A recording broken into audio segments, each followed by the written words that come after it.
Hi, welcome to another episode of Llewellyn TV. Today, we're going to talk about what I think is the best value luxury car that you can get for less than £3,000. Tell me I'm wrong after you've seen this video. I can't think of a single more prestige car for £2,000 to £3,000 that you're likely to find. And what I'm going to do today is talk you around some of the luxuries that you will see. So this is a 2003 Mercedes-Benz CL500. It's a C215 model. The predecessor was a C140, which was based on the old SEC from the 80s. But this was a massive departure from the C140. Completely re-engineered model rather than a sort of facelift like the predecessor was. And I think the base price was probably, I don't know, but I think it's probably 80k as an absolute minimum to buy one of these in 1999, 2000 when they first came out. I'm not going to talk about the AMG models. The AMG models are amazing. You've got obviously the supercharged CL500 V8 and then the twin turbo CL600 V12, and I think there's another few special edition models. But really we're going to focus on the CL500 because I think for £3,000 it's an absolute must buy. I bought this car on eBay around, I think it was February, March. I've not had it very long. 80,000 miles, full service history, and I won it on bids, and it was £2,800 or thereabouts. I've probably spent a couple of £100 on it just doing silly things like buying a warning triangle that was missing and some nice original mats which are also missing. But it's not required any maintenance. I've just been driving it really and enjoying it. So I'm very, very pleased with it. The other thing I will say is being a pre-2005 car, it's got, I wouldn't say it's cheap road tax because no road tax really is cheap. I think it's a rip-off, but it doesn't fall under that sort of massive road tax bracket that the post-2005 big engine cars tend to. So it's about £300 a year to tax it. And if you do that monthly, obviously it's not too bad. The other thing that surprised me is the insurance. You can actually get these on a specialist insurance policy if it's a second car. Helps if it's garaged, but if it's a second car, limited mileage. For me, I'm 37 with a few years no claims bonus, no accidents or penalty points or anything like that, and it's about £200 a year fully comp with an agreed valuation. So they're actually, aside from putting fuel in them, cheap to use this term loosely, cheap to own and maintain.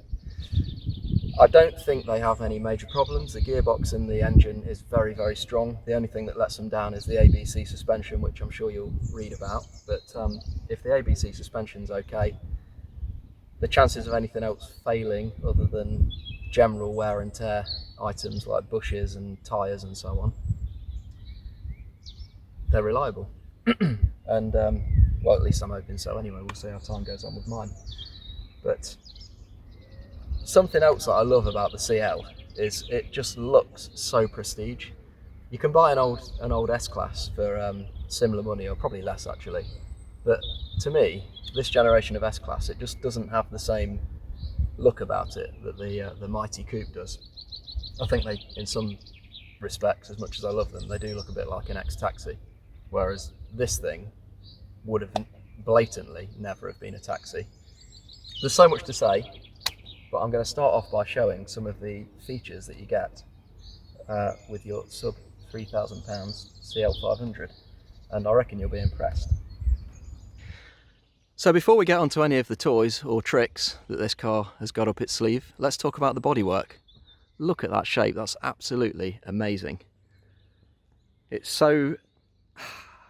like a mix of elegance and just brutish, powerful, muscular looks, and they've just nailed it.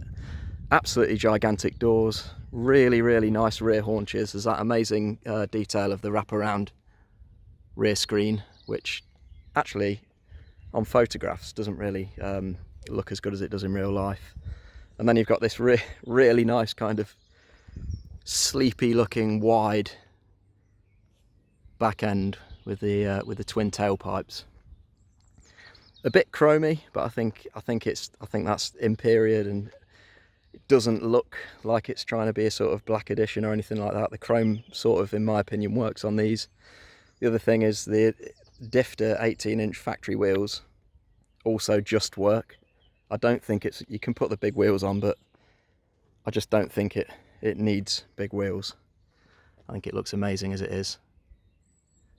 So what do you think? Let me know in the comments, but I think these are a really beautiful looking car.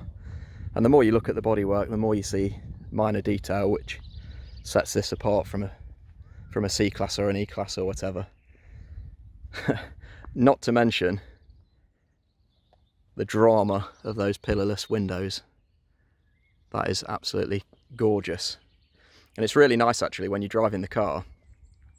The sense of space that you get's awesome. You look over to the left and you just got this massive open expanse. It feels really airy.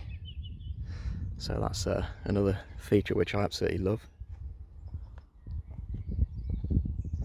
But yeah, all in all, it's a beautiful looking car, and I think it's really stood the test of time, this model as well. It's not aged badly at all. Another small point on the bodywork is Mercedes, when these were being developed, were experimenting with different materials to use for the body panels. Now, I don't know too much about this. I'm not an expert, so feel free to slate me in the comments if I'm wrong. But I believe that it's got an aluminium bonnet. It's got some sort of composite wings, aluminium doors. I think it might have aluminium rear quarters, maybe a steel roof, but it's a weird mix. It's not like an S-Class. It's a weird mix of different materials. And because of that, they don't rust like a Mercedes would do of this period. They're a lot hardier on the body, but I think you do get some paint reaction issues, and I think you also get some metal on metal where there's two different metals clamped together. I think sometimes they have a bit of an argument with each other, and you get some bubbling issues there. But generally, they're not a rusty, what I'd say is a rusty Mercedes. The bodywork's generally pretty good on them. The other small point is, as standard, you get absolutely gigantic Brembo brakes. So I guess with a car of this weight and power, you do need some stopping power as well. So they've definitely provided you with that with these big beastly looking Brembos. One last point about the bodywork, which I think is a really cool touch, is the doors are absolutely gigantic. So what Mercedes have done to get around that is they've engineered a ridiculously over-the-top bracket, and there's a Doug DeMuro video that shows this in better detail than I would. But it's a sort of dual articulated bracket, so that the door comes out and over the front wing. It's fascinating. What other car has a door like that? Well, I can think of one, which is a Renault Aventime, but other than that, I'm pretty out of ideas. So if you do know of any doors that are designed like that, apart from the CL and the Renault Aventime, let me know in the comments. For a two-door coupe, the CL500 boot is absolutely gigantic.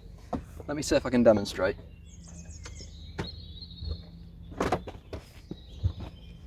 Oh. Yep, plenty of room in here.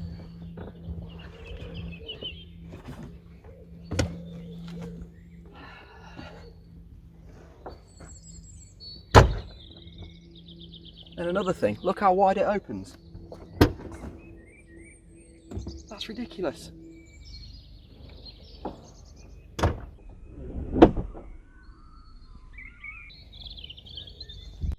I'm going to start off showing you the interior features by the keyless entry. So to get into the car, you have the key in your pocket, give the handle a tug, open the door, and hop in. And to lock the door, you just press the button.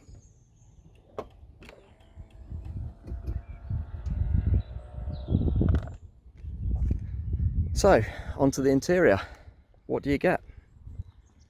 Well, the first thing to note is you just get a massive expanse of leather. There's literally leather everywhere. There's hardly any plastic on this car. I know the AMG models actually have an Alcantara headlining, which the base model CL500 doesn't have. But nonetheless, the cockpit's amazing. So can you see that beautiful double stitch leather? Every edge on the dashboard has got lovely double stitch leather. Let's go around the other side and have a look.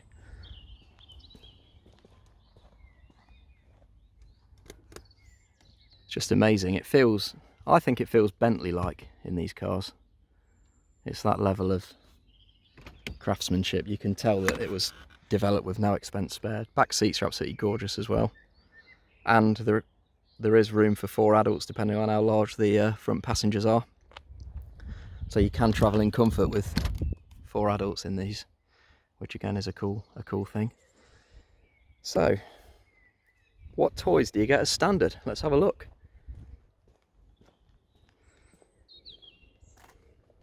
So one thing you get is soft closed doors all round. You get double glazed windows. I don't know if you can see this. I'll try and get a better shot of it.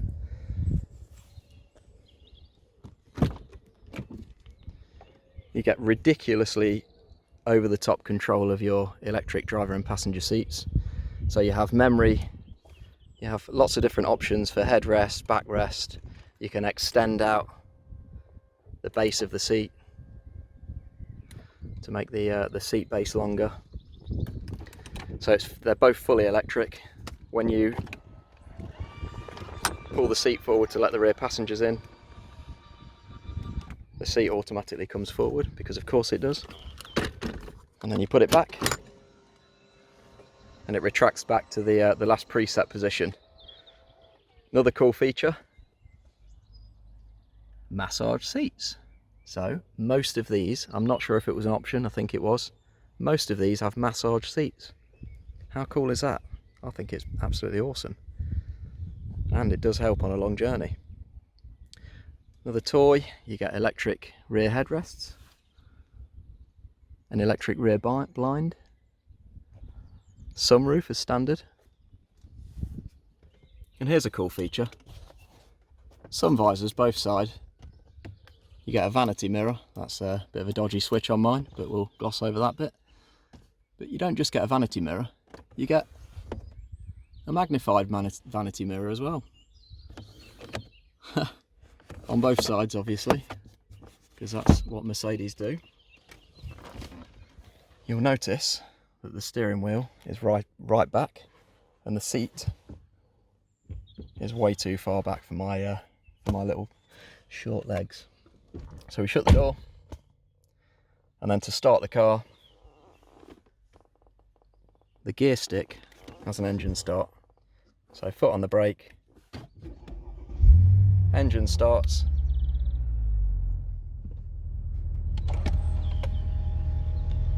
The seat and the steering wheel automatically come forward to your preset position. So for access and getting in and out of the car, the seat retracts back and the steering wheel moves out of the way. That's something that you can change in the menu of the car, but I love that as a standard feature because it just makes getting in and out so much easier. And I'll demonstrate getting out. So we stop it, we open the door,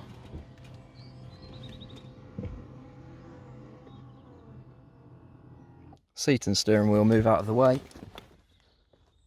and out you get. That is awesome. And I love the stop start. I think that's such a cool feature.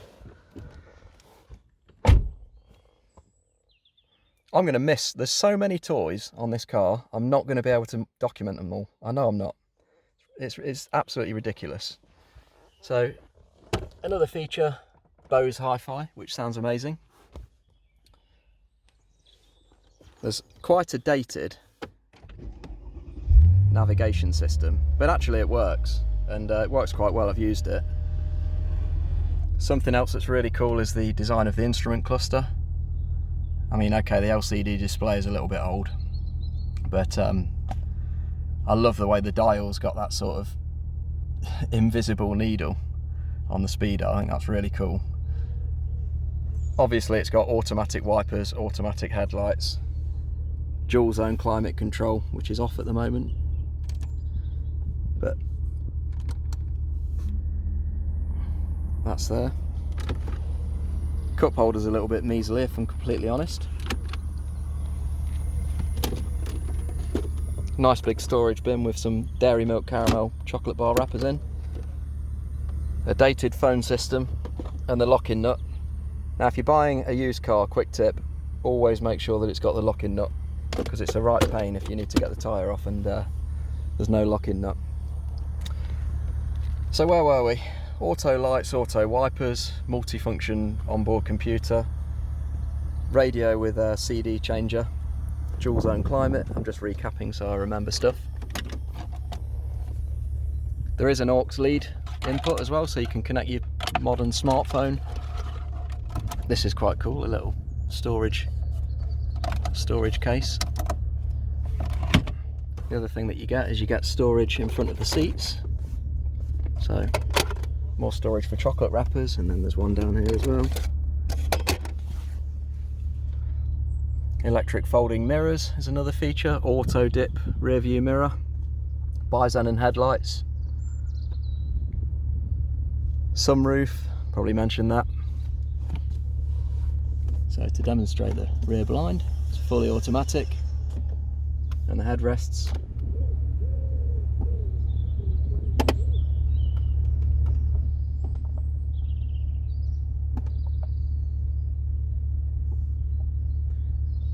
And by and large, everything actually works on this car. All of the electrics, touch wood, seem to be okay. Another thing that's obviously electric is the steering column. You get a lovely leather stitch steering wheel. If I'm going to be critical, these panels are a bit ill-fitted, although that's probably a previous owner not taking it apart properly and ending up damaging it. But as you can see, hopefully, it is absolutely full of awesome features, especially for when you think how old it is. It's a 20-year-old design now, this car. Oh, and another cool thing, that thing that you can see on the headline in there, that's a rear parking sensor. It's a pretty standard Merc type feature actually, but it's a rear parking sensor radar little status indicator, and it's conveniently placed there so you can see it in the rear view mirror, which is cool. And then on the front you have front parking sensors, again as standard, which also show you how close you are with a little sort of amber graph. What a car. So engine specs: 5 litre V8, 306 horsepower, naturally aspirated, so it's not a turbo. One less thing to worry about. It's not a Mercedes compressor. It's not the world's fastest car, but it has very, what I'd describe as ample performance. It's got pace. In fact, it does a Jaguar thing. It's got pace, grace and space. That's how I think of this car. But yeah, the engine is just a super smooth Mercedes V8. Really robust power plant. Should be low maintenance. Something to consider though, actually, is they do have 16 spark plugs.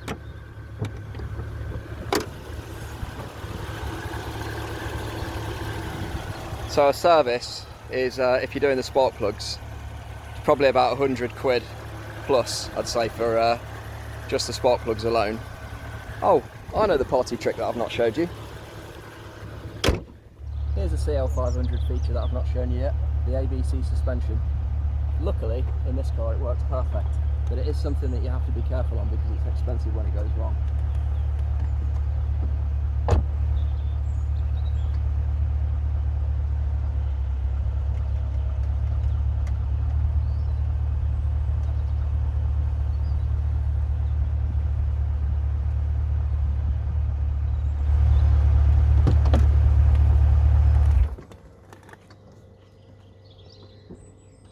I don't actually know why you'd want to raise it up and down. Apparently it's for going over rough terrain, but when are you going to drive one of these over a field? Let me know in the comments, but I just tend to use it in the standard mode. There is a sport setting which stiffens it up a little bit, but to be honest, The car's really stiff anyway. The ABC system handles the body roll round corners really well, and actually it handles great without needing to be in sport mode. But all the same, that's another cool feature of the CL500. And now it's time for me to demonstrate the rear legroom.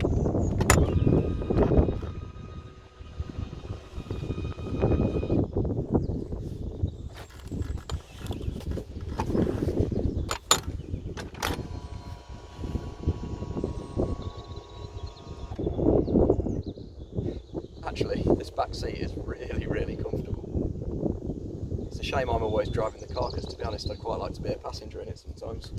Never mind. Oh, and another thing to mention about this car, it smells amazing. It just smells of leather and quality carpets. So it's a really nice place to be. My girlfriend hates cars, but she likes going in this because it feels like a nice place to be, and it feels safe, and it feels strong and robust. So yeah, if you've got a girlfriend that doesn't like cars, maybe you could, or a wife, maybe you could persuade them into enjoying a CL. Oh, one more feature that I've forgotten about as well, which I didn't mention, is cruise control, but of course it's got cruise control. Some of them have something called Distronic, which is radar, you know, the speed sensing cruise control, where it tracks the car in front of you. But unfortunately this one doesn't have that, so I'll have to put up with dealing with only having standard cruise control. Such a hardship, isn't it? On the subject of safety, if that's a concern, this car's really well equipped with loads of airbags. It's got passenger side airbag on the dash, obviously a driving steering wheel. It's got curtain airbags on the A pillars. It's got curtain airbags on the B pillars, airbags in the doors, airbags in the rear quarters. So not that you'd want to have a crash, but I think it's pretty safe. And obviously being a Mercedes top of the range car, it's going to be well built. Something that I've not talked about yet is the ride quality of these things. So I mentioned it offers a Bentley-like interior, and the build quality is similar to Bentley. And I would say the way that the car drives, again, you're not quite at the Rolls-Royce Bentley territory, but you're, with the CL500, extremely close to it. With the double glazed windows and the comfort of the seats and the sound insulation, the lovely smooth engine and gearbox, it feels extremely prestige to drive. It's very, very quiet, very smooth, lots of power when you need it. If you're just cruising at 70 miles an hour on the motorway or on an A road, it literally just sails down the road. And it covers distance so well. It's such a nice place to be. So if you're into travelling for I don't know, driving somewhere on holiday, maybe going over to France or driving over to Snowdonia somewhere in Wales, it's a really, really good touring car. And with the boot space and with the ability to have you know, even if there's only two of you, the space that you've got behind the front seats, it's a great car for touring in. So yeah, the ride quality and the way that it drives, the steering, the brakes, everything is just amazing, really, for the money. I cannot get over the value. And that is the Mercedes CL500. Can you think of a better equipped, better looking, safer, faster, more luxury, rare, and generally interesting car for less than £3 grand? Okay, the trade-off is shit fuel economy, 20 to 25 to the gallon maybe, but I'm not using the car every day, and I'm sure if you buy one of these you're probably not using the car every day either, certainly not at the moment since we can't drive anywhere. But reasonable tax, reasonable insurance, and they're so cheap. I mean, what else could you buy for this kind of money? Nothing I'd want, I don't think. So I've loved these for a while, and a friend of mine used to have a CL600 a few years ago, which occasionally I used to borrow and drive, one of the twin turbo ones, and that was really what got me into these. But You can buy a CL600 for maybe, I don't know, 10 to 15,000, but for a quarter or maybe even a fifth of that price, you can probably have 80% of that, or maybe even 90% of that ownership experience by buying a CL500. And highly recommended car. I hope you enjoyed the video. Please like and subscribe. I'm going to be trying to do better quality videos as time goes on. I did have a decent mic to record this, and the mic let me down when I started filming it, so back to the old mobile phone camera and microphone, I'm afraid. But the videos will get better, the content's going to get more interesting. Once we're out of lockdown, I'm going to be road testing several different interesting cars. I've got lined up my Golf GTE. I drive a Golf GTE as a daily. I've had it for a couple of years, done about 60,000 miles in it, so I want to do a kind of long-term ownership experience type video on owning a plug-in hybrid car and basically what the Golf GT is like. So that's going to be interesting. I've got a nice Mark 1 MR2. If you look at my other videos, it's a bit of a doer-upper. It's actually a really clean car, and I love it, to be honest, but it does need a little bit of TLC, so I'm slowly doing some small jobs on that. On the subject of on the subject of Mark 1 MR2s, a good channel to recommend would be James Gear's channel, Resto Nation. He's doing I think he's on 16 or 17 episodes so far. He's doing a restoration of a white Mark 1B MR2, which is really good. So James, keep the content coming, it's really entertaining. I've got a video coming up on a Ford Focus RS, which should be interesting. I'm going to do a detailing video with my fiance's brother, who's a detailer, so I'm going to do a video on detailing tips, how to maintain your car. And I've also got a McLaren 650S Spider, which should be a really cool video to do. It's not my car, it's a friend's car, but I'm going to do a review of that as well. So stay tuned, keep watching, and let me know in the comments what you think. Hopefully you enjoyed this video. I'm not going to do a driving video in this episode, but I think I'm going to follow this episode up with a driving video when we're out of the lockdown and we can travel a bit more. So hopefully that'll be sooner rather than later. And finally, if you think of a better car for less than £3 grand, you let me know what you'd buy, but I can't think of anything. Thanks for watching. See you for the next one.